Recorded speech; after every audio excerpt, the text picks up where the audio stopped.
দর্শক, ভারত পাকিস্তান পরিস্থিতি নিয়ে আলোচনার জন্য আমাদের সাথে এই মুহূর্তে যোগ দিচ্ছেন ভূরাজনৈতিক বিশ্লেষক অবসরপ্রাপ্ত মেজর জেনারেল ডক্টর মনিরুল ইসলাম আকন্দ। জনাব ডক্টর মনিরুল ইসলাম, স্বাগত জানাচ্ছি দুপুরে বাংলাদেশের আয়োজনে। ভারত পাকিস্তান পাল্টাপাল্টি হামলা তো শুরু হয়ে গেছে, এই যুদ্ধের পরিধি কতটা বাড়বে বলে আপনি মনে করছেন? পরমাণু সংঘাতের দিকে গড়াতে পারে কি পরিস্থিতি? জি, অনেক ধন্যবাদ। পেহেলগামে যে ঘটনাটা ঘটেছিল, আমরা ভেবেছিলাম যে এটা বাক যুদ্ধতেই সীমাবদ্ধ থাকবে।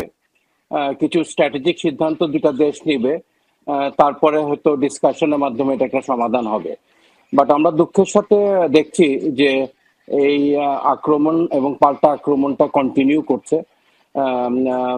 রিসেন্টলি ড্রোন, দুইটা দেশই, পাকিস্তান এবং ভারত দুইটা দেশই ড্রোন টেকনোলজিতে প্রচুর পরিমাণ ইনভেস্টমেন্ট করেছে। তারা এই ড্রোন এর মাধ্যমে যুদ্ধটা করছে এবং এটাই this is the latest technology বা strategy that is used in warfare. আমরা নাগর্নো কারাবাখ যে দ্বিতীয় যুদ্ধটা হলো, ওখানে এটা দেখেছি। তো আজকেও সকাল থেকেও দেখলাম যে এই কনফ্লিক্টটা কন্টিনিউ করছে, টেনশনটা কন্টিনিউ করছে। It is very bad. Bangladesh, Bharat পাকিস্তানের জন্য তো খারাপই।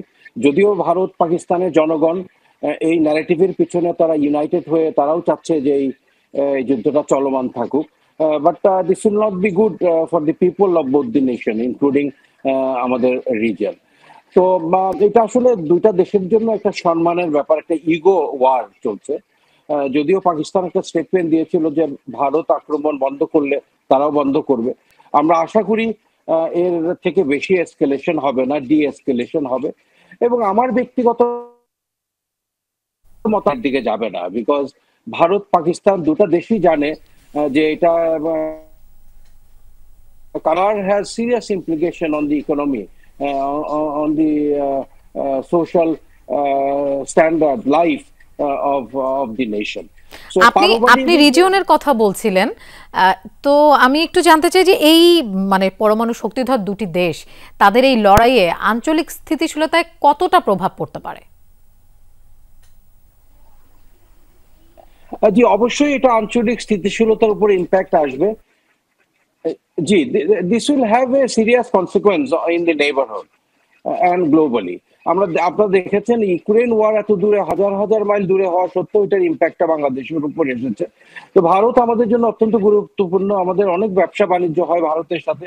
It will have a serious social and economic impact in Bangladesh and the reason and globally. তো আমাদের এই টেনশন থেকে আমাদের we have to learn from this tension. অবস্থাতে কি দুর্বলতা আছে এটা আমাদেরকে আইডেন্টিফাই করতে হবে। আমাদের এয়ার ডিফেন্স সিস্টেম শক্তিশালী, পৃথিবীর মাত্র 0.2 পপুলেশন ইসরায়েলের, তারপরেও 2 মিলিয়ন মুসলমানরা তাদের সাথে পারছে না because of this advance technology. তো আমাদের জন্য শিক্ষণীয় হচ্ছে আমাদের ইন্টারনাল সিকিউরিটি আমাদেরকে এনহ্যান্স করতে হবে। ভারত কিছু পুশিং শুরু করেছে, মায়ানমার বর্ডারে যাতে টেনশন না বৃদ্ধি পায়, পার্বত্য চট্টগ্রাম যাতে শান্ত থাকে, এই টেনশনের প্লি ধরে যাতে ইন্টারনালি আমাদের অন্য কোনো ক্রাইসিস টেনশন শুরু না হয়, এই জন্য আমাদেরকে আইন রক্ষাকারী নিরাপত্তা বাহিনী, সশস্ত্র বাহিনীকে সতর্ক থাকতে হবে।